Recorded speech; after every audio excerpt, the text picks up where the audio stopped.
So which one is it? The Axial Yeti or the Losi Rock Rey? Which one is a better RC? Let's dissect these things down and see which one it is.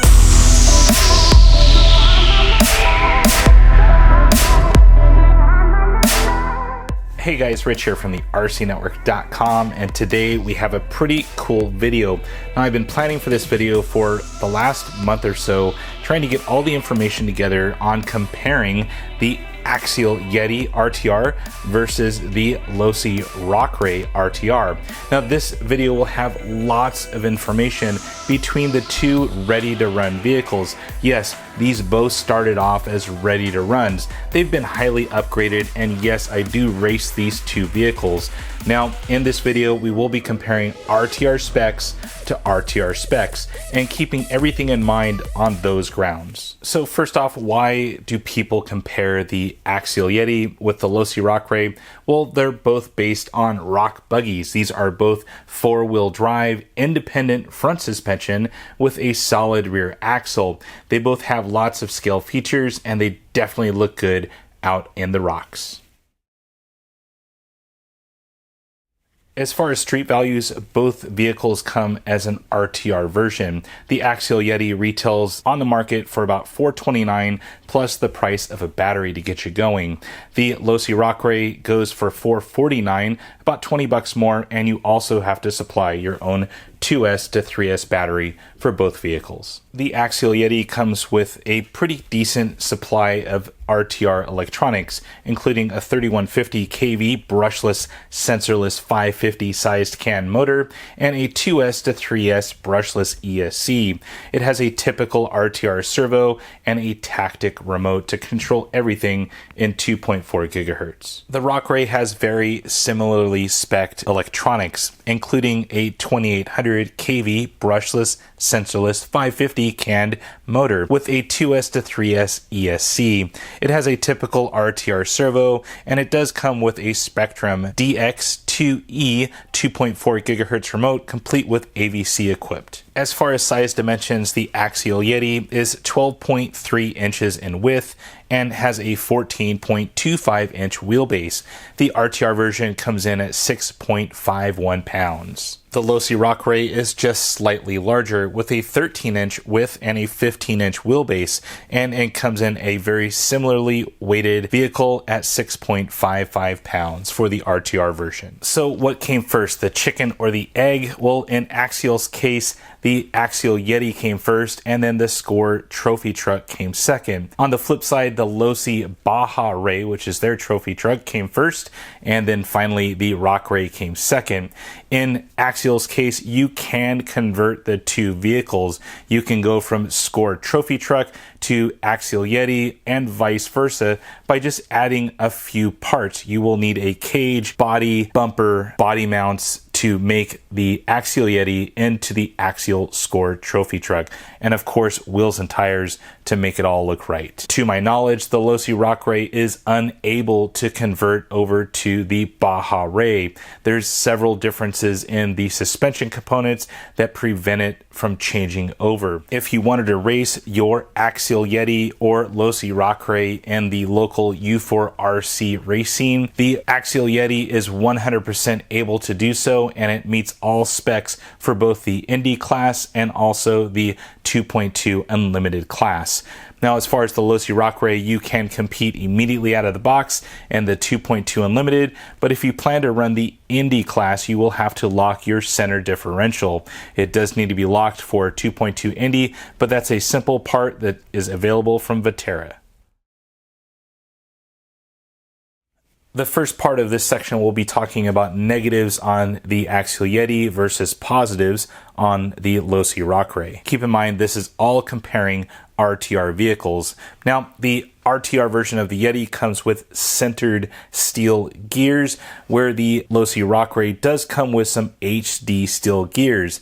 Now, the positive on the Axial Yeti is you have a larger face of gears that are engaged versus the Losi Rock Rey that has a very small face of those gears touching each other. Axial Yeti comes with dog bones in the front, where the Rock Rey does come with universals. They're steel universals, but they have telescoping plastic drive shafts. Axial Yeti comes with M4 stub axles, where the Losi Rock Rey comes with M5s. They are larger in diameter and definitely beefier. The Axial Yeti comes with a plastic tub chassis on the forward portion of the vehicle, where the Losi Rock Rey does come with an aluminum skid plate going from the very front to about the midsection of the vehicle. As far as scale features, both have tons of scale features. The differences are the Axial Yeti comes with a fuel cell and also light buckets, where the Rock Rey comes with a full functioning light bar, has brake rotors, and looks pretty cool.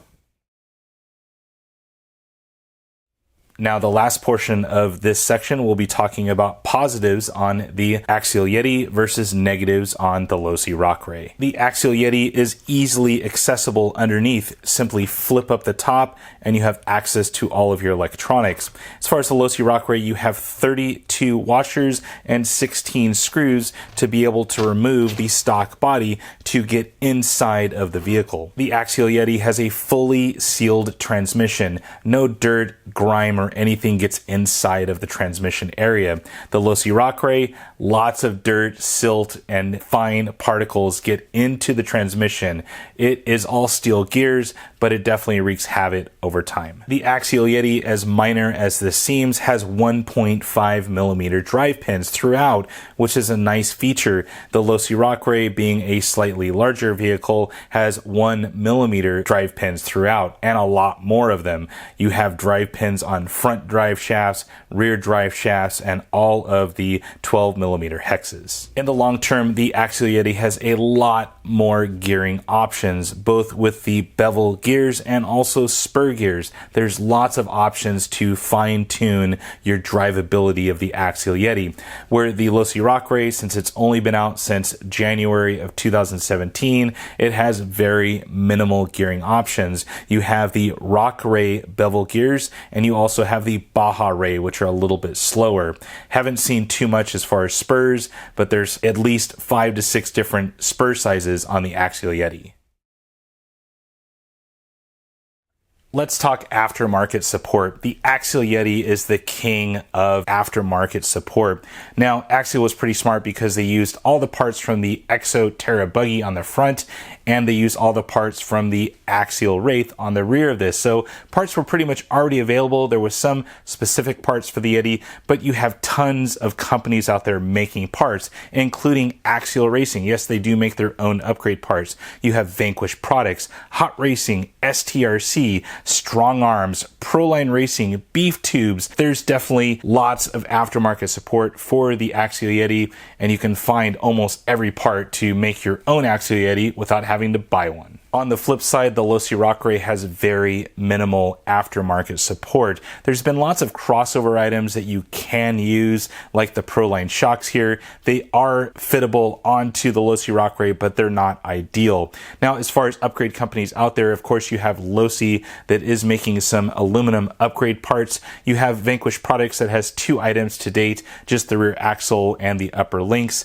You have Metal Concepts that made lots of stuff for the Baja Rey, which transferred over to the Rock Rey, and you have Hot Racing that's made a few items. You also have SSD that has just the 3rd member out so far, but we soon will see other parts from them.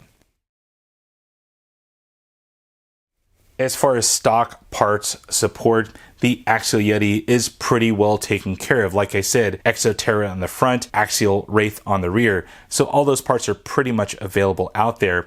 Now, the Losi Rock Rey is a different story. They've been struggling since day one to not only keep the Baja Rey running, but now with the Rock Rey that entered the market in January 2017, it has been struggling ever since. To this date, you cannot buy bevel gears for the Rock Rey. They're still on back order till the end of August 2017, and other parts have been coming in and out of stock. Also, all the upgrade parts are still out of stock, although some of those are starting to flow in.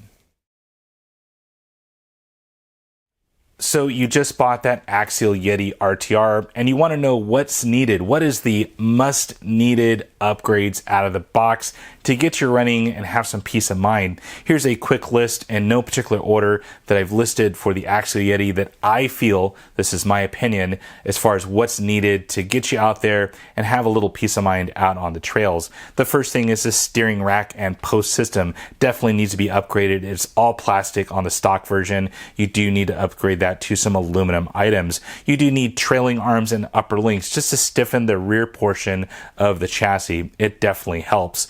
Wheels, tires, and inserts. A huge upgrade to any RTR. The inserts are very soft and the wheels have a hard time holding on to the tire because they are a beadlock system, but they're plastic. So a definite upgrade in this system will make you very confident out on the trails. The next few things for the Axial Yeti are not must-haves, but nice to have. It would be a higher spec servo that has at least 300 ounce inches and some pretty quick turning. Some good quality shocks like the Power Strokes from Proline Racing. Also an upgraded steering arm. The steering arm is very weak and tends to pull out of the rod ends.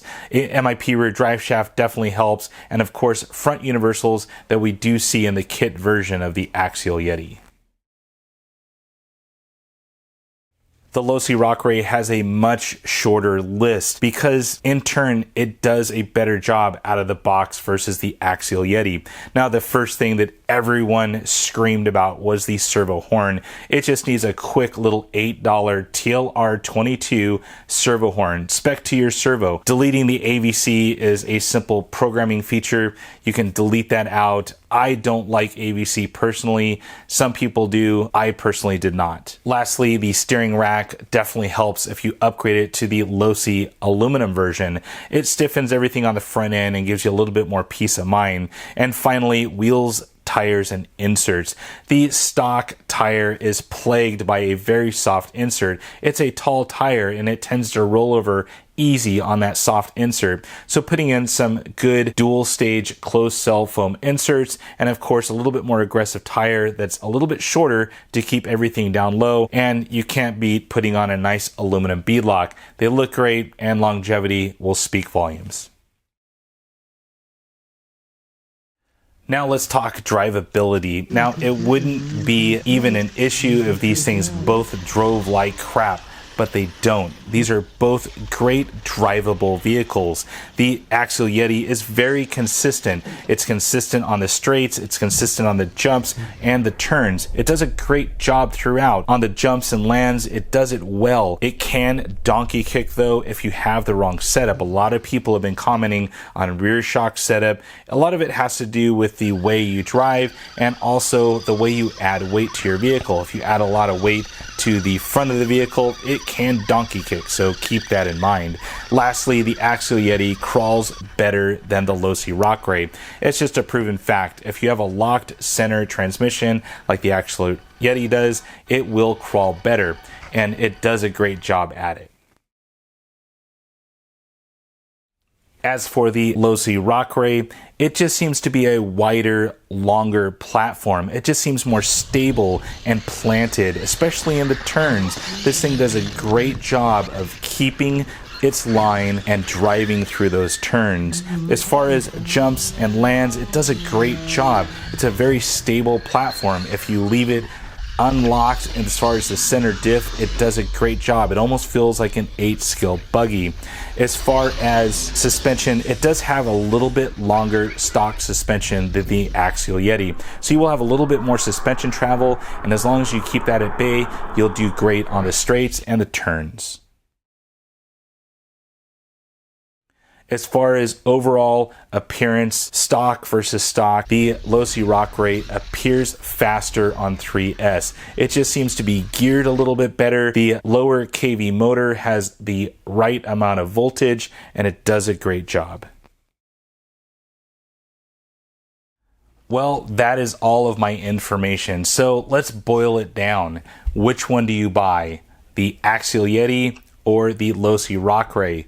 Well, That's entirely up to you. I hope that I have provided you with some pretty good information during this very long video to get you armed with what you want in an RC. Everyone has a different purpose for RCing. Some people do it for just fun. Some people like to race. Some people do it as a hobby just to wrench on. It is up to you to decide to have the right RC for your hobby. Well guys, that is it. I hope you guys have enjoyed this long video. I've tried to provide some pretty good information for you to make your decision. If you have any comments or questions about the items I've shown you in this video, I'm going to try and have some of those in the video description, but it is so hard because there's so many parts out there that are applicable to these items. Also, check out my Facebook page. I have lots of additional information on my Facebook page and also my Instagram page. I'll have links in the video description over to them. Finally, check out the rcnetwork.com. A lot of work goes into that website, keeping it up to date, keeping lots of good information. There's newsletters that go out monthly, and I do provide lots of feedback on that website. If you have a question and you can't quite get a hold of me, definitely email me through the website. I check it every day. Well guys, that is it for now. Comments, questions on down below, and as always, thumbs up and subscribe. That's it for now guys. Over now.